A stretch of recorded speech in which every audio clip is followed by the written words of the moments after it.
Hey everybody, it's our awesome podcast called We Need a Fourth. Nearly guaranteed to shave 15 strokes off your score, provided you do better at golf. I'm Kenny Mayne. Probably know me from Totem Junior High. We got Cooper Manning, the more worldly and sensual of the Mannings. And then there's Brian Baumgartner, who shot a 77 at Old Course. If he hasn't told you personally, you also know him from The Office. They're my partners, and here we are doing this thing again. We're at the top. We'll talk about our recent golf experience. Mine was not much, so I'll just get my horrible story out of the way. But I did get to play with my new PXGs. That was pretty cool. They gave me bigger grips. Bigger grips. I'm feeling it. I lost a head cover on 2, but went back and got it. Hit some decent shots. It was like a rehab assignment, AA Fresno.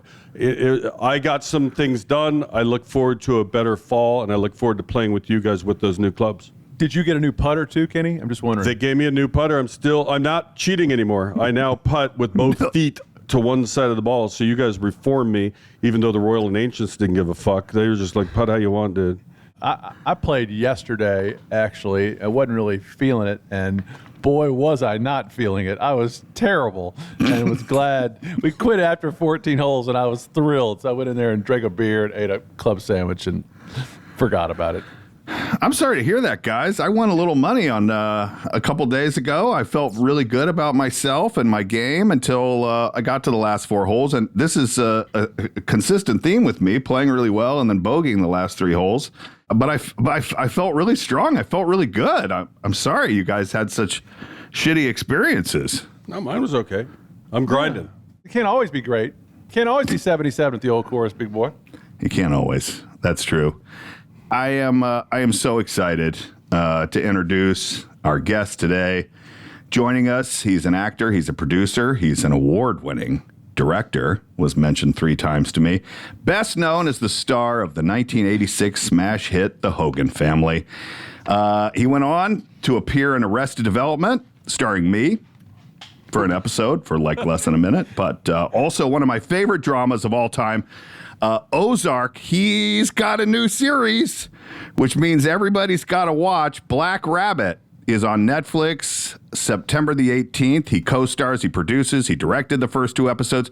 More importantly to us, well, to me, he's a Dodgers fan and has showed me places at Dodger Stadium that, well, they're really cool places. He's also the host of the Mothership Smartless podcast. So if this doesn't go well, we probably will all be out of a job. But he also loves golf and loves to play with Will Arnett. Our guest today, Jason Bateman. Welcome, buddy. How are you? I supply my own applause, right? Yep. Yeah. There it is. Do that. Thank you. They're so kind, this audience. Yeah. Hey, so wait, somebody from my, in quotes, team hammered you about mentioning award-winning director? You're an award-winning director. I was Jesus told that. Christ. You're just an actor. I'm You're just just an a actor. producer, but you're an award-winning director. I'm just a soft coastal elite. That's it. You know, isn't that what they call us? That's who we like as our fourth, Jason. Just coastal elites. Yeah, but first and foremost, I'm a golfer, all right? Then maybe a father, then maybe a husband, but they're distant second, third to golf, right, guys? We're all sick on this podcast, aren't we? Everyone's got the illness. Everyone has the illness, yeah. Yeah, we're very, very sick. And I think the timing is actually perfect. It's a perfect segue because right now we like to all guess our fourths handicap. And I've done a little recon here, so I think I'm going to go last because I feel real good about my guessing today because I've done a little. Well, all you got to do is go on the Ginn app and you can see it, right? We don't cheat. We don't cheat. No, you do. You just said, Cooper said he just did some research. Well, I called think a couple people. Oh, he called a couple people. I just said if you played with him. I didn't get it. I didn't ask any questions, but Did you call Brian, Peyton? you go first. You called Pick his Peyton, handicap. didn't you? I've said this once before and I was wrong. I think he's about me. Maybe a little better, maybe a little worse. I'm gonna put him at an 8.2. That's the what I'm gonna index? do. Yeah, that's his the index. guess. That's what I'm All saying. right. The index. Kenny? Yeah. He's very exacting as an actor, so I think he goes to the thousandths, if not the millionths. I think he's a 9.165. F you, bro. Ooh, that's a very good hint. Anytime you get an FU, bro, that means it's warm. Oh, so boy. I'm going I'm going just between those two. I'm going to go a hard 9.0 right there. Sir, what are you Going right what are you between dialing the pillows, huh? The bomber got it right on the button. Yes. 8.2 currently. Wow. I think I get a bonus points for that. I think you do. But, you also said a truth there. As an actor, when we're working, it just is terrible for the game. Yeah. And these damn kids, too. I don't know if you got any kids. They screw up everything with the swing. You can't get out there. You can't practice. They want to go to the range, and then you got to work with them, and then you can't grind on your own thing. Yeah. So that could be lower if I were childless, wifeless, and jobless. Would you prefer that? I mean, is it just us talking? There's no one else listening yet. Yeah, that'd be awesome. I don't know if you could help me work that out. But I'd love to get down to the single digits. Then I'll call those people back, try to get my job back, get my family back. So that 8.2 is coming out to about a 12 at my home course there on the Blues. Now I am getting some nice strokes. I'm not losing a bunch of money. Okay. But I would like to shoot in the 70s like you, Brian. What is the lowest that your handicap has been at? Like, have you ever gone through a big unemployment streak and gotten it down? Yeah, it was half that a year and a half ago, I think. And then Coming I did off COVID. Yes, exactly. COVID was. Well, we don't want to be controversial here. Careful. But from what I hear, a lot of folks did real well with their golf handicaps during COVID. This is what I understand. Yes. But that's just hearsay. I can't prove that.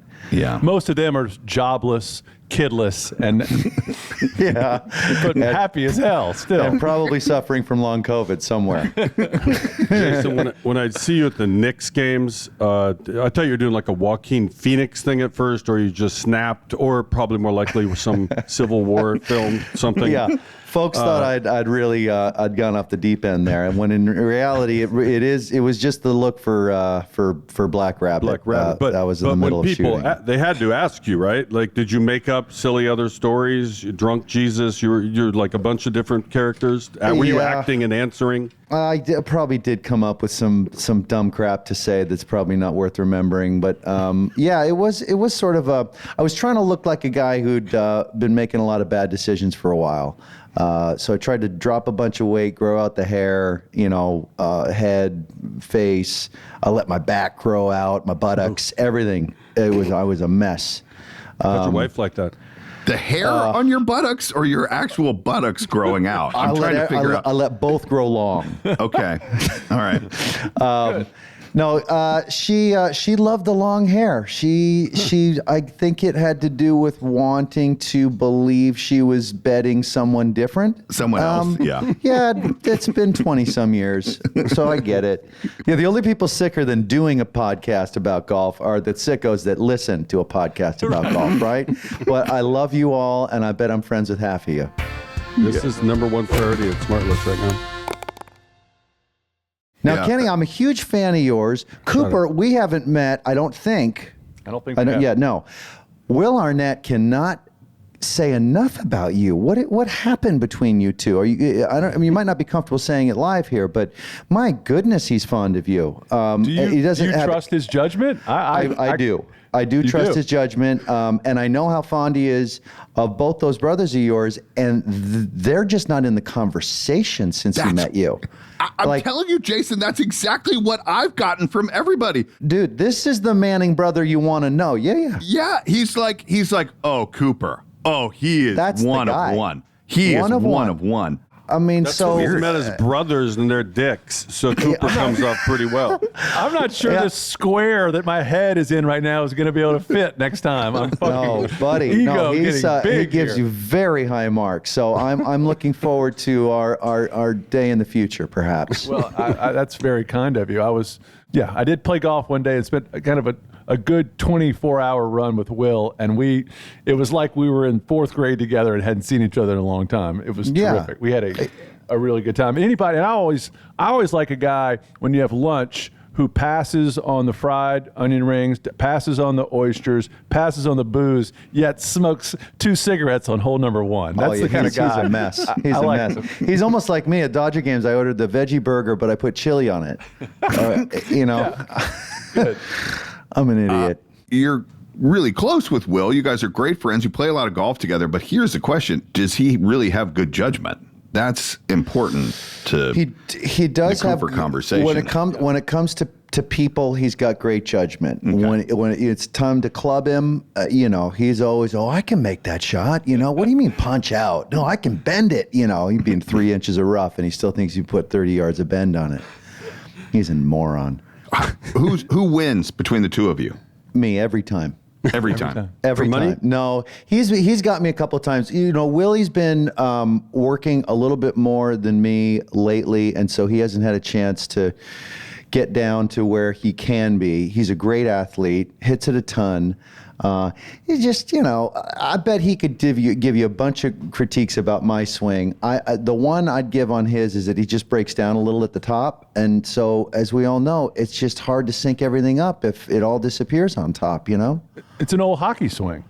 Exactly. Well, he's a dirty Canadian, Yeah. That's the problem there. He told me he watched every single hockey game of the is it Toronto, his team? Yeah. I mean, he watched every single game. Just like me, I watch every single Dodger game. But your NBA loyalty is back to New York. Your baseball loyalty to Los Angeles. How do you make that Kenny, make sense? I go where I'm invited. The nice folks over there at the Garden. They heard I was in town, and because I alerted them that I was there. But you're from New York, right? Rye. I was born in Rye, but I left when I was 2, and then Boston till 4, Salt Lake City till 7, and L.A. ever since. So most of what I know is L.A. But so you can give a damn about the Knicks, is what you're getting at. Well, no, I wouldn't go that far. Now the Knicks were deep into the playoffs there, Yeah, Kenny, they had a great and so I give a damn about anybody who's that deep into the playoffs. And I do like them a lot. I love the drama of the Knicks. I love that it's a big friggin' deal over there. Eastern fans in general, pick your sport, make us idiots out here look real soft. And with football season, cranking up here. You mentioned you like drama. I assume you're a Cowboys fan. Actually, the Cowboys are my team only because when I was a kid, right about the time football came online for me, the Cowboys were playing the Steelers. So I was a big Roger Staubach fan, and Robert Newhouse and Tony Dorsett and Ed Too Tall Jones. And you may not know this, Jason, from here because you can't see Kenny's bottom half, but he has the same thighs as Robert Newhouse. Is that right? I don't know if you give us a peek. It's kind of normal up top, and then just once thunder once a show or more, he has to fuck with me in some way. Last week he was my lighting coordinator. Usually he just says insulting things, but I know he wrote the memo like, "Hey guys, we're gonna give each other a hard time, but I still love you." So Kenny, can you even fit those things into slacks? He's making it out. I'm more top heavy is what he's getting. I'm skinny legs. Got a ruined right ankle. Let's make fun of that for a while. He's not wearing pants. That's why he doesn't want to stand up. Designer sweats. You want to see it? Okay. Are you? Here we go. There we go, listener. We've got designer sweats. Heavy Designer drawstring sweats. Yeah. I got more. Kenny, does that affect your ability to get the ball down the fairway off the tee with no leg strength? I have a ruined right ankle, so I wear a leg brace. This is real. This is real. We can go make fun of wheelchair people together later if you want. Wait, was this like a Genesis accident or football from 1980? Last play of a football game in college, and then now I'm old, and so I wear this leg device, and it lets me do stuff with no pain. It does appear as though he's walking around with like the ashes of a long lost uncle or something. Just kind of hold this for a second. I'm gonna get a Fucking lemonade. Safeway bag will fit that thing? What do you want me to get a duffel bag for it? Like what the fuck? It's just. But how can you? Why aren't you wearing a leg brace Because I while don't you're need walking to- around an airport? Point. That's a My great therapy question. guy yells at me about that because you have to put the damn thing on, and it's uncomfortable to sit on an airplane with it. I'd rather be in flip flops. All right, moving on. Jason, you played in the Pebble Beach, Pro-Am, we're going to discuss later why you won't come and play at the American Century Championship there in Tahoe, but you played it at Pebble Beach. Do you like playing with a crowd? I don't mind playing with the crowd. I'm not an old man. I may look like one, but I don't feel like I'm super old-fashioned and stodgy. However, when it comes to golf, I'm a big fan of the tradition, of the quiet, of the whole sort of like, I don't know, I like the old-timey sort of politeness of it. And I just can't reconcile that with the frickin' wakeboard boats and the rock and roll and the high fives and the keggers and the, I just, even the Phoenix Open it's tough for me. But, the ATT is, I just couldn't be a bigger fan of that tournament. I mean, even if I'm not up there playing, I'm watching on TV. I just love the whole area up there. On that note about tournament scheduling, we're going to take a short break. Jason is skimming. Want me to read some ads? Can I read some ads? We just had an awesome break. I got a serious question. It won't seem like it, but it will come back to golf. I would argue that your role as an orphan boy in Little House on the Prairie was divergent from Ozark and Black Rabbit. I think there's some through line. I want to know this. When I play golf, I get into Ozark situations pretty fucking often. Like, I could die. I'm going to try to hit a shot out of the woods that it's just me or Ben Hogan. Only two have ever hit that shot. But I'll gamble, because what does it matter if I get a 47 or a 44? Nobody cares at the end. When you play and occasionally get in some trouble, right? We all do. Do you go gambler, or do you play safe and kick out? Okay, I'll accept a bogey here.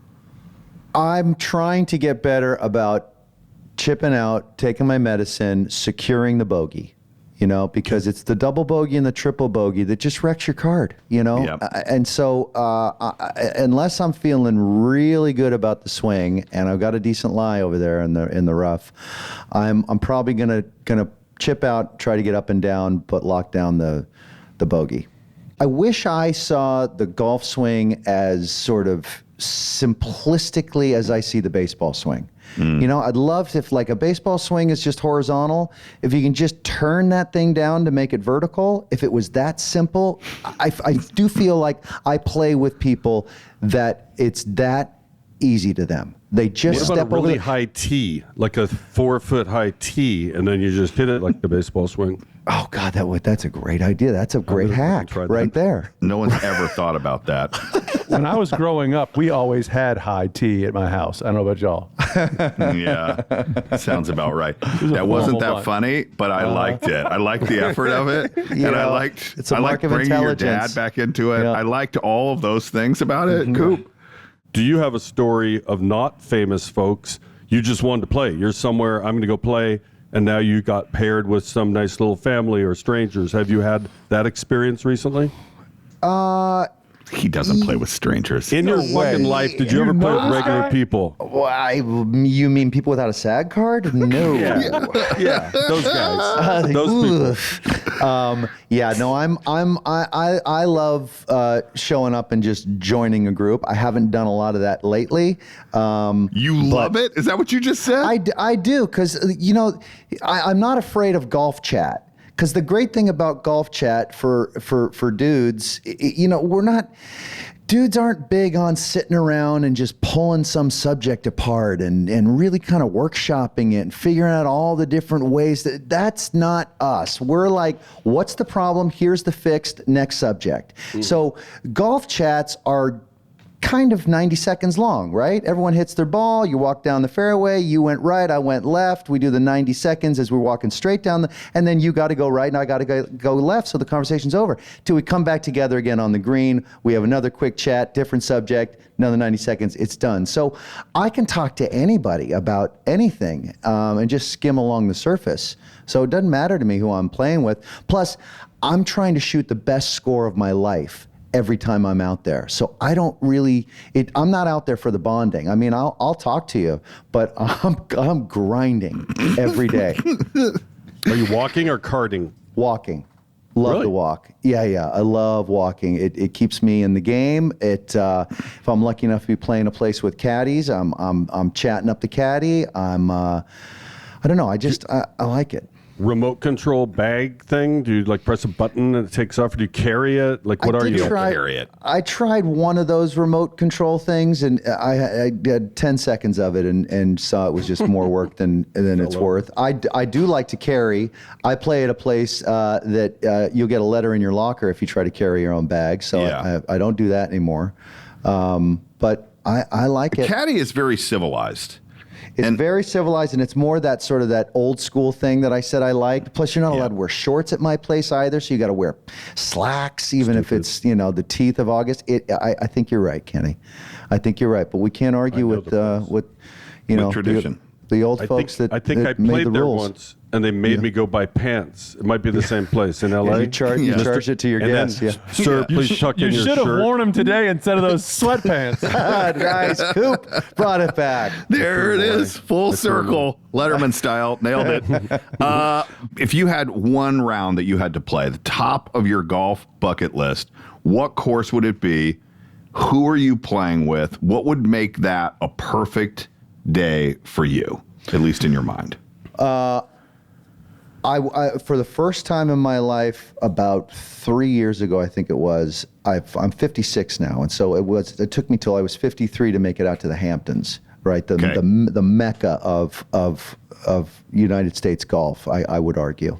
And good Lord, I don't know which to pick. I think I'll go with National. Yes. But Yes. that's my favorite. the spot. Now I haven't played Shinnecock yet, which I hear is punishing. You can obviously see it from National there, but National's just I'd do anything to be a member there and play every day. That would be incredible. So I'd play National, and you know who I'd play with? I'd play with you three guys because we haven't played together. Let's go. You seem like nice gentlemen. You're incredible looking, and I'll bet your games aren't terrible. And I bet the chat would be nice. Yeah. We always keep it to under 90 seconds too. Little 45 and 60 and 90-second Just hit chats, and run, then Coop. Yeah. Brian Let's get on with it. Brian talks so much. He tries to get in your head, and he probably did, because I'm not that good, and I'm nervous. We're the old course and the caddy, the whole thing. But he wants that money. No, it's just chatter. Nothing's longer than 90 seconds. Wait, No, so you're now, 3-second barbs I'm talking about. do I have this right? You guys just. It wasn't just Brian. It was at Old Course. You guys went. We were all there. Team effort. You took this Yeah. show on the road, right? We did. Now, We're golf influencers. I should probably know this, but you guys get to just fucking charge the company for these big golf trips and say, yeah, we're Absolutely. just doing a remote show. 100%. But we have tons of sponsors. We have tons of sponsors that are lining the coffers. So I think Arnett it's a thought it was whole the right thing to do. reimbursement situation. Yeah. Will Yeah. said just run it up and, it'll all work out. Well, Charge the pants. You but need some pants, Kenny? Ding Dong wasn't smart enough to go with you, though, huh? Yeah. Yeah, he's got the ideas, but not for himself. Shooting a movie, I think. Yeah, Here, well, Brian got a 77. yeah, that's really impressive. Now, Everyone's talking about it. hey, have you ever tried to beat somebody by just throwing the ball on a hole, and you Yes. let them use clubs, and you just throw from the I can do that tee? on a par 3. You try it on a par 5. You can do it there too. I bet you can beat anybody you're playing with if you never swing a club and you just throw the ball down the fairway and on the green and you I'll roll take it. that money. Yeah. I'll take that money. I'll take Jason, I that was bet. going to ask you, do you have like a pet peeve of when you play with someone, something bothers you? But I would answer if I was playing with someone and someone just decided to throw it the whole time, I think that would be mine. I don't know. Yeah, what is a pet peeve? That's a great Something, question. I know Arnett annoys you doing something, so it's probably his. I think the thing that if I start making some bad shots, I get quiet. I go inside a little bit and I'm not super chatty, but if somebody else is and they're in my space, I'm having a meltdown and I'm trying to be accountable for it, and by going inner, and they're just popping off and like everything's great. I think you got to be aware of the shared space out there on the golf course. I think. Of course, as soon as I make a good shot, I then alert the group that it's okay to have fun again.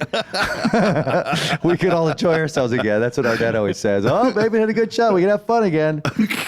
Yeah. Are you appreciative of the 18 handicap giving you kind of a swing thought after a couple bad shots?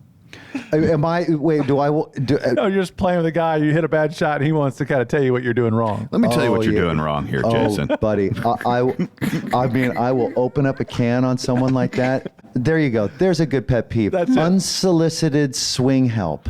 It's like, oh, what did you observe? Hang on a sec, guys. Let's just put the bags down for a sec. What did I do? Yeah. You know, yeah. Usually Like, it's when somebody has one or two pars in a row. Now suddenly they're, oh, sure. Hank Yeah. Haney. Ledbetter. Yeah. Do you have the same caddy every time, Joe? You have a guy who knows you? I did, and then I convinced him to stop being a caddy and come start working on sets with me because I thought he was uniquely suited to maybe becoming an assistant director. And so I talked him into he was a caddy for a long time, and so he came and worked on the set with me and loved it for 9 months, and then said, well, I wouldn't mind kind of maybe checking out what producing's all about. So I hired him he works at my production company now. Amazing. As an award-winning director, you would have that eye for that type of talent. Did you know that I have won an award for directing? Was that mentioned? Jason, what's the greatest shot you've ever hit? The greatest shot I think I ever hit was in the AT&T, Brian. It was the Saturday round. It was the TV round.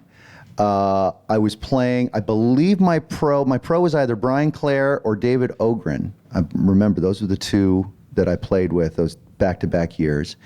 And it was, we were paired with Brian Gumble and Johnny Miller. And we were on the 6th hole at Pebble Beach on Saturday. The cameras are rolling. CBS, Jim Nantz on the call probably, and I hit driver 3-iron up the hill there onto that par 5, right? 15 feet from the hole, with a look at eagle, with Johnny Miller saying, "Oh, Billy, Billy, Billy, Billy," as I'm walking up to that putt, and I sink the putt. So I eagle 6 on CBS at the AT&T. And then I bladed my shot on 7 there into the drink. But a nice lob wedge, and that was back in the Bellata days. So I cut the ball in half, probably on its way into the ocean to boot. But that eagle on 6 on TV was probably the best hole. Amazing. That's a great, what a great course to do. Do you remember your worst shot ever? The AT&T hole 7. Number 7? No, it was. I bested that one at the AT&T. Was it last year or the year before?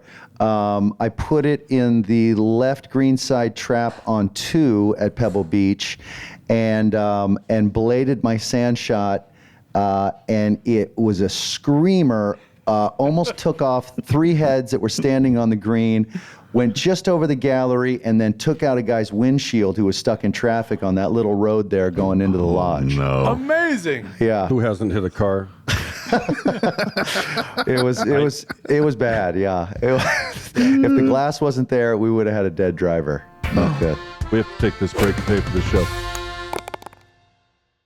On one of your Smartless tours, they made great note of you're very cleanly. You like to stay clean. And do you do that on the golf course? Are you very finicky about this club? It needs to be perfect for the next shot. I'm going to use the ball washer and so forth. This is a great question, Kenny.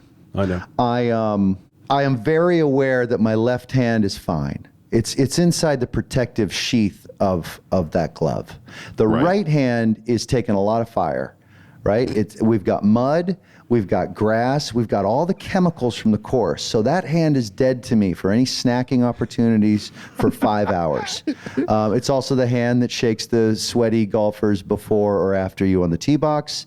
So I'm aware that if I need to snack anything that's finger food, the glove's got to come off. Or someone feeds it to you. You could have or I get birded. It can be birded,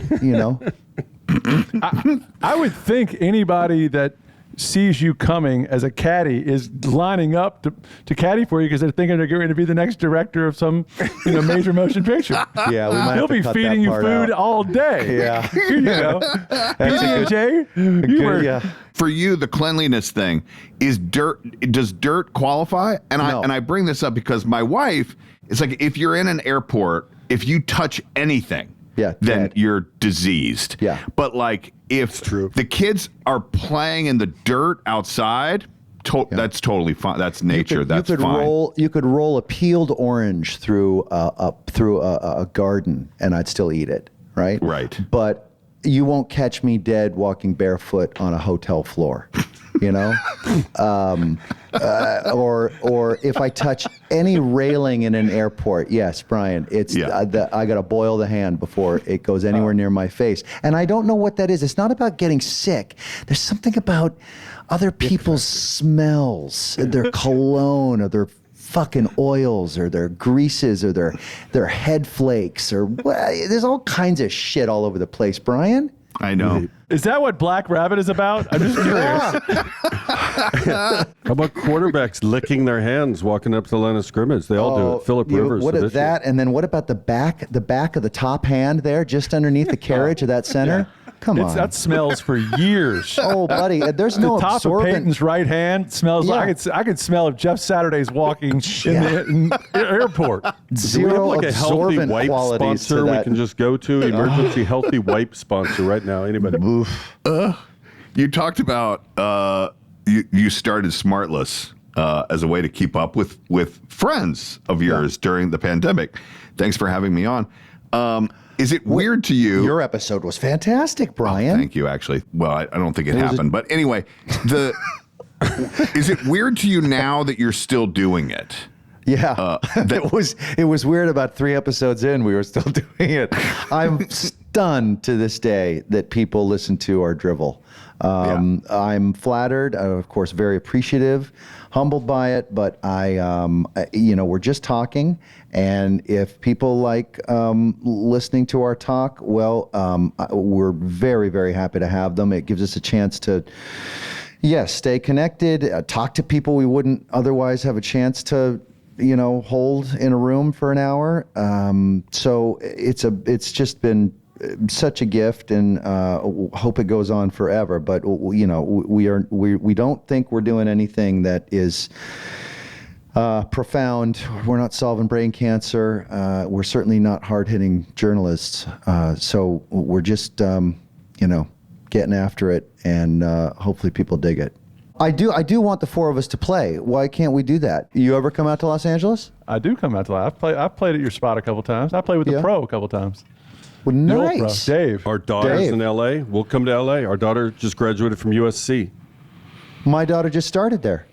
We can give you tips. Let's just talk. Let's be best friends. Let's just, from this moment, we're really in each other's lives a lot. I'm ready to give you my fax number, email number, my measurements, everything right now. Your fax number is the first thing he said. It's the best way I'll to give get a you hold my of me. fax number. Are we to the point with the so-called hard out Yeah. that we should get to our last 3 questions? Wait, and let this gentleman move on? the same team member of mine that said I got a heart out and that I won an award for directing? They said he will pull who the off the fuck is microphone and fucking walk on you. He won't even God answer. damn it. They make me sound like a fucking No, asshole. we knew you were a good guy. We knew. All right. We're going to just let this man be free. Appreciate just having you, meeting you. Really cool. I just Thank going you to for the start the invite. last 3 questions. Because of your role in these shows, the Ozark and Black Rabbit, I feel like you're the guy to ask. I just opened the mail and I got this letter from a man in Belgium. Yeah. And it says, I hope this correspondence find you in excellent health and high spirits. And he goes on to say that a possible relative of mine has passed away in Belgium and I might be the only heir. Oh, What should I do with this? Should I give him all my info? And it's 10 Ask million. him. You just keep reading it for the money amount and just follow that. Just send him whatever he's asking for. He's hurting. And then he'll know. pay me the rest of it later. Or not, this guy needs to be helped out a little bit. Where your heart, come on. It's very official sounding. Yours faithfully. Mm-hmm. He says, all right, that's my final question. I hope it made some sense to you. My would final you question. Oh, go ahead. You go ahead. My final No, go ahead. question is, when you try to cut the line at the Apple store when the new phone's coming out, what usually happens? The key to that move is checking for paparazzi, you know? And if you see anybody in the bushes with a lens, you just hold your line, hold your space right there in the line. No, the nice people inside the store saw that I was getting my picture taken and said, "Hey, would you like to come inside the store?" And I was like, you know, I mean, I wasn't being hassled. You know, I'm not Tom Cruise, for Christ's sake. But I will admit I took the opportunity to say, "Oh gosh, sure, thanks. That's super nice of you." And sure enough, this guy got a real damning sequence of me walking past a few hundred people. Yeah, Arnett loves that story, and the folks at Apple call that the Bateman. When they apparently there was a big meeting, you know, when they were about to send out the new phones to, you know, the VIPs or whatever the following year, and they said, "This year, let's not pull a Bateman. Make sure everyone gets their phone," or something like that. I was told that I became a verb, which is not good.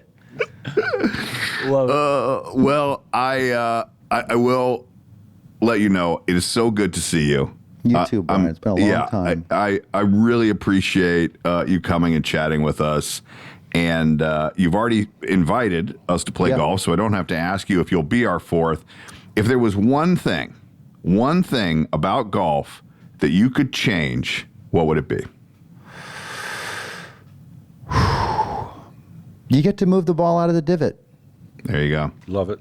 Nailed it. There's plenty of courses that have these little gathering areas where if you hit it right, that's where it's going to roll to. And so that's where there's a lot of divots. And so I don't want to be penalized for landing in the spot I'm supposed to. Boom. Jason Bateman, everybody. Congratulations on all of your success. This audience, this is a great audience. Thank you guys for having me a lot. Yeah, it's going to be a test episode, but we're probably going to roll with this thing now. It's that good. Great rehearsal. Should we record the next one? No, we're coming on Smartless later today. We'll see you there. Great. All right, man. Seriously, get out here. Let's play. All right. Thank you, sir. Thanks, Jason. Bye, you guys. Thanks for having me.